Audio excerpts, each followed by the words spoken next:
Venzo aloba fali eleni. Alongo Afrique na ya Asie na okende Europe. Na 48 heures natamboli 3 continents. Na 48 heures. Na continent. Na senti. Na 48 heures. Natamboli 3 continents. Na ba fali elengi na kosa te. Fali eleni. Na 48 heures 3 continents, Afrique, Asie. Mbala moko na okende Europe. Europe. 3 continents. Togos. Yaime. Doana doa. Asie. Vous en avez fallu l'engue. Deux fois total à l'île. Donc, on a 48 heures. Paul, totalement les 3 continents. 3 continents, et autres Afrique,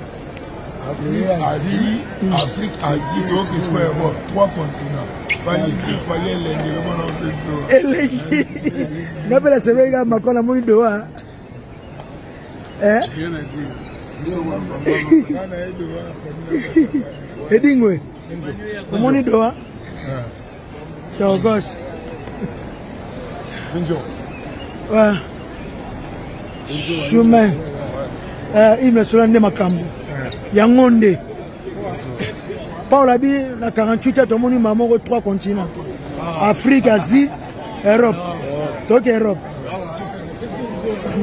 Nous sommes Fali. Ah, Fali Gou. La monnaie Asie. La monnaie Doha. Toute Afrique. Europe. 3 na 48 heures. Et aéroport en dans ce babia azal kwa Kolwezi na bango.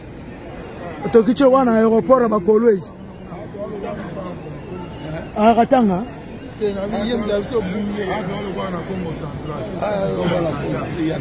Ah. Babina 24 heures tout moni 3 continents. Dès toi pour présentement Doha, mais dans quelques heures tu en Europe na Paris. Ah. Banango bango. Deuxième tour. Ah. Tu es 4 avions. Tu es 4 avions. Tu es sur les 5 et 6. Tu es 4 avions. Comme les normes, tu es 4 avions. Nebsa, Masalanga, Madova, Kozana Fale Lengibo. Ah, oui. 3 continents. Après 3 arénas, après l'arène Misato, donc elle est pas na biso. Donc Lyon, Bordeaux, Italie et puis la Portugal. Donc ça l'acté. Quand on connaît, oui bikara, donc moi c'est Yaouli sur la langue de MH. Yaouli. Le guitariste est valable. Valable. Ça la solo, accompagnement, ni solo et puis na métamor Robina par rapport à mettre dans le Canada. On me rappelle Robina. C'est Robina à Lyon. Et aéroport au mystique hein. Américain. 4 passeports. 4 passeports. Américain, Canadien, Français. Ah. En tout cas, président Fali, merci. Dans 48 heures, tu as monté 3 continents. Tu as monté 3 continents. Dakar, Mont Blanc. Mont Blanc, tu es au côté de Paris. Dans Paris, ça. Bon, merci Fali. Hein. Et je suis fatigué. Tu connais tellement, tu connais rien. Ça va la vie, Richard. Ventura. Fidèle américain. C'est pour moi. Ah oui. Pour la séjour là. Ah oui. Pour la séjour là. Oh, mais là, leader. Leader. Ah oui. C'est pour moi. Merci Fali. Ah oui. Fali a combien qui tient ça mon photo. Oui, bien. 2-3 avions. Ah, 3 avions. Il faudrait laisser moi. 3 avions. 3 avions. 3 avions. Ah. Air France, Nade Qatar. Eh. Oui, bando zaïga na Qatar, c'est tout comment. Yonga arrivé njora, tika ni otoni. Qatar ozala kati mozo solo. Wifi na wifi. Eh. Nali. Oh non, il est peut-être Mukende. Na BBC crée. Jomba. Koto. Mika. Ok, bah Ventura. Oh. Qui va avoir benga ba pompier. Ba pompier ba yate. Bon, je filmer. Non, ça, Ndeni. Oh, non, tu as un Tika no wana. Toi de pousse en kuna ouais. Oui. Ah oui. Il y a comme l'île, bâtiment de la pomme, il y a des jus, il y a de l'eau. Leader américain. Mon ami, 1000 visas. 1000 visas. 1000 visas. 1000 visas, n'a pas. Ah, c'est si concours m'a obété. Ah, c'est dans 2000 euros. Na TikTok. 1000 visas. 1000 visas. Babi batnyo so ba wele la ka yi. La go nanyo. Ba wele. Ba si ya Paris balinga yi.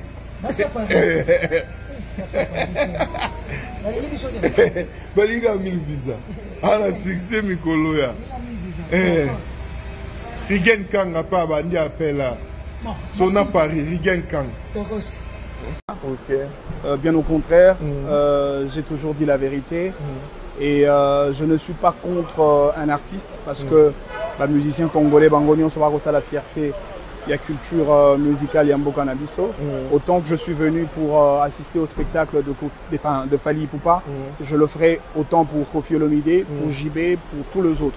Donc aujourd'hui, je vais dire toza awa penza pour que to assister artiste nabiso total comment azako évoluer awa sur le sol musical français, mais en même temps ça sera aussi une opportunité pour faire le jumelage, le brassage des cultures entre la culture musicale congolaise et la culture musicale française. Comment fonctionne l'industrie musicale française awa bazana ba infrastructure nini en termes de salles de spectacle, des studios d'enregistrement, des maisons d'édition et tout le reste. Et même le niveau de l'investissement dans ce secteur de la musique, parce que chez nous, au Congo, je crois que les opérateurs économiques n'investissent pas autant d'argent dans ces secteurs aussi importants et générateurs des revenus. Vous avez vu le spectacle de Fally Ipupa à Paris Arena La Défense avec un prix très catégoriel, et si nous faisons la moyenne de 82 $ par rapport au nombre de participants à ces concerts, vous aurez le chiffre de 3 millions et quelques mille dollars. Et donc le gars a généré beaucoup d'argent au profit de son producteur,